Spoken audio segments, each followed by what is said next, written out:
Welcome back and thank you for staying with me. In this next session, we want to look at addiction, differentiate it from compulsion, and then lust. Listen to this, and it's very important. There is an extent to which all three of them are similar, to that extent that they are all uncontrollable behaviors, they are all overwhelming behaviors, but technically they are different.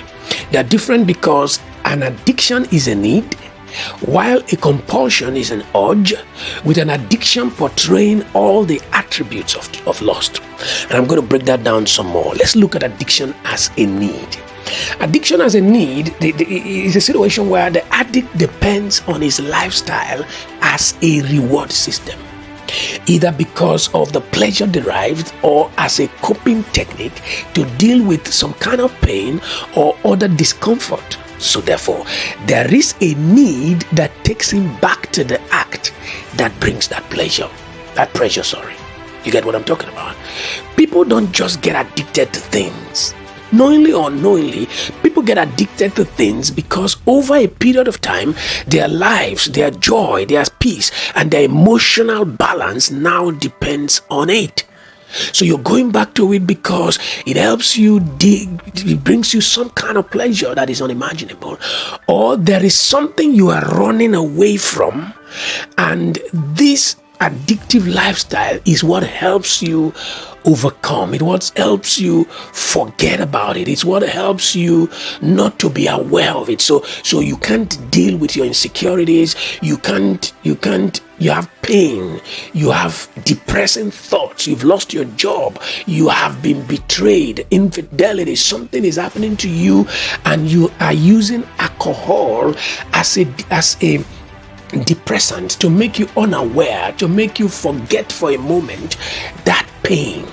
And so now you're depending on alcohol to a point where you can no longer do without it.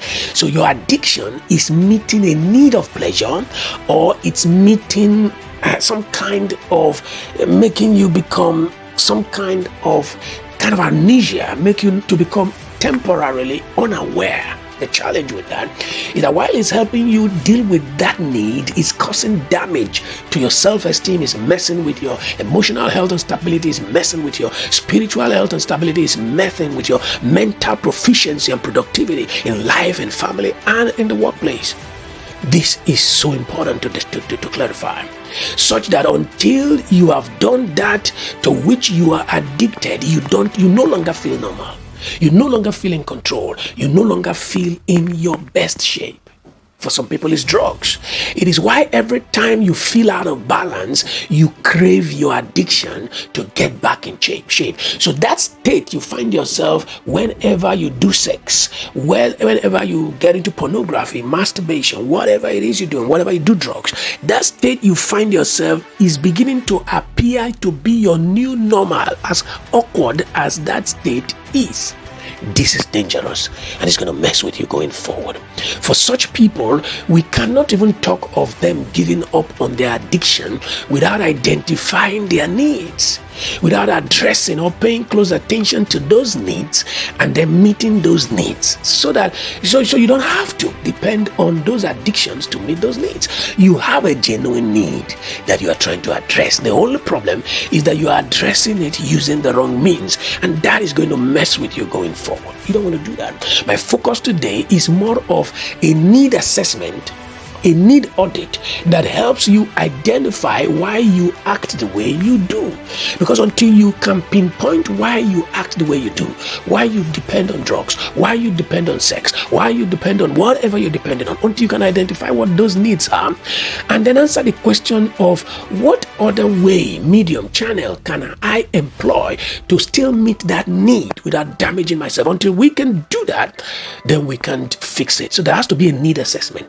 You need to sit down right now, take a piece of paper, write down what are those needs of yours that is making you go back to those lifestyles. There's something pushing you.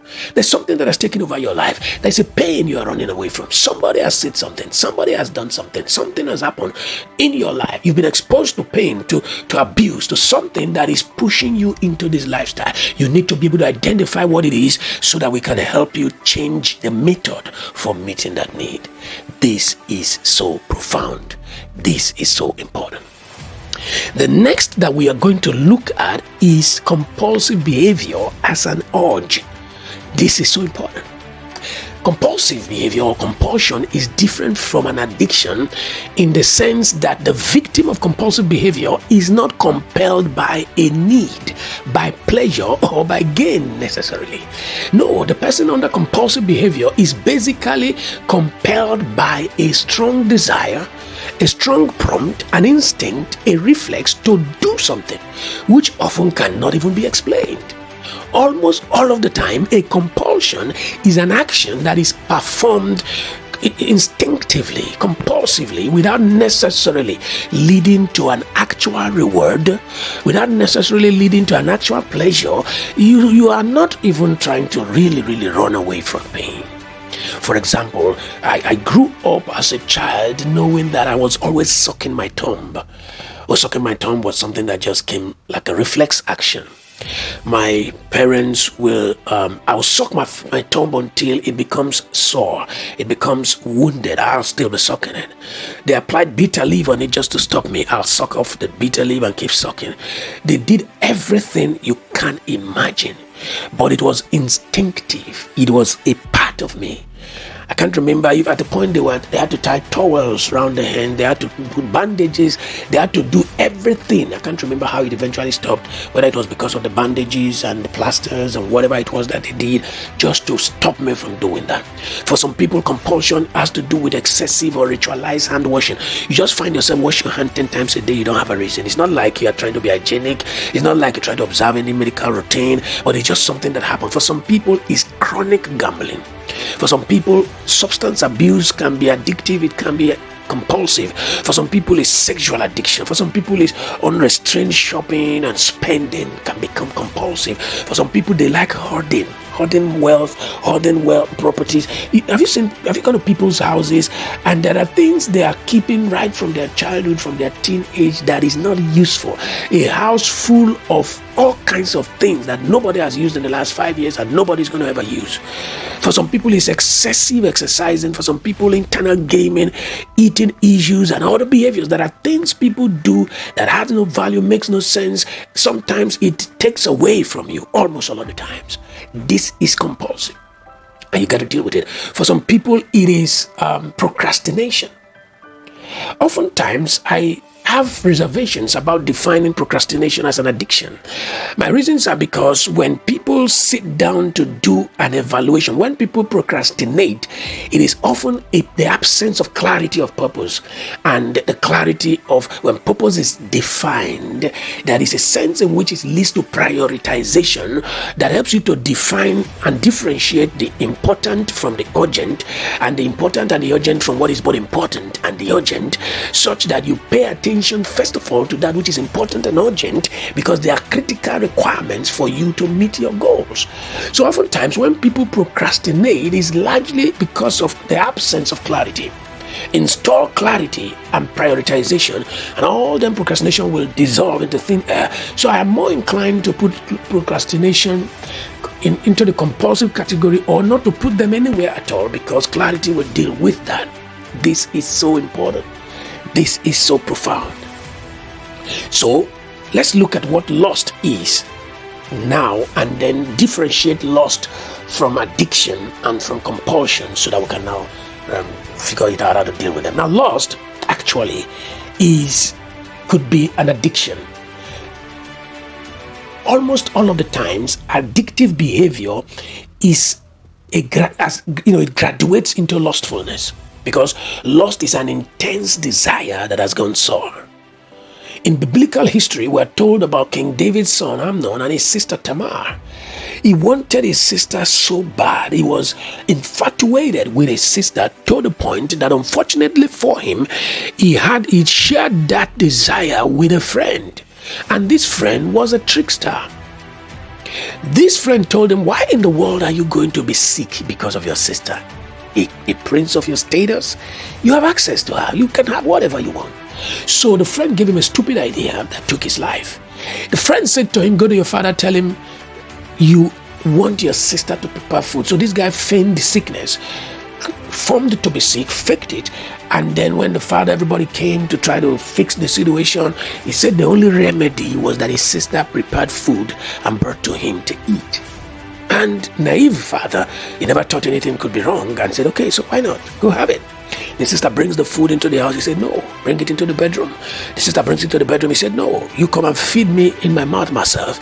And then having sent everybody out, she began to feed him. He pounced on her, raped her. And the Bible says that after he had raped her, he sent her out of the room and locked the house, and one never wanted to see her no more. The Bible describes it that the hatred with which he hated her after he had slept with her was more intense than the love with which he loved her. Because of the limitation of the English language, the Bible kept using the word love, the love he loved her. But what he had for her was not lost love, it was lost, intense desire gone sour. When there is an inappropriate desire for anything, lust is not only associated with sex. Lust is an inappropriate desire for anything in life. I don't care what it is. Some people have a lust for cars or lust for wristwatches. They could do anything to get an extra car, anything to get a watch, anything to get anything. Some people's intense and inappropriate desire is an inordinate attachment to sports, to internet games, to football clubs, to whatever it is. Desire is not wrong until you let it turn to greed. You desire something until you can think of nothing else. You have entered the dimension of lust. You become preoccupied with something until it affects your perspective on everything else. You have moved from desire to lust. Now, when you look at this, there is a sense in which addiction indicates a deep form of lust for pleasure. Because now there is an overriding desire for something in spite of its effect, negative effect on your life. Because of temporary pleasure, you overlook permanent consequences. That is what addiction is, and it's an indication of a deep form of, lust for pleasure. Now, these are the things we're looking at, and these are the things we want to employ the power of our mind to confiscate them, and we can. Stay with me, and I will be right back.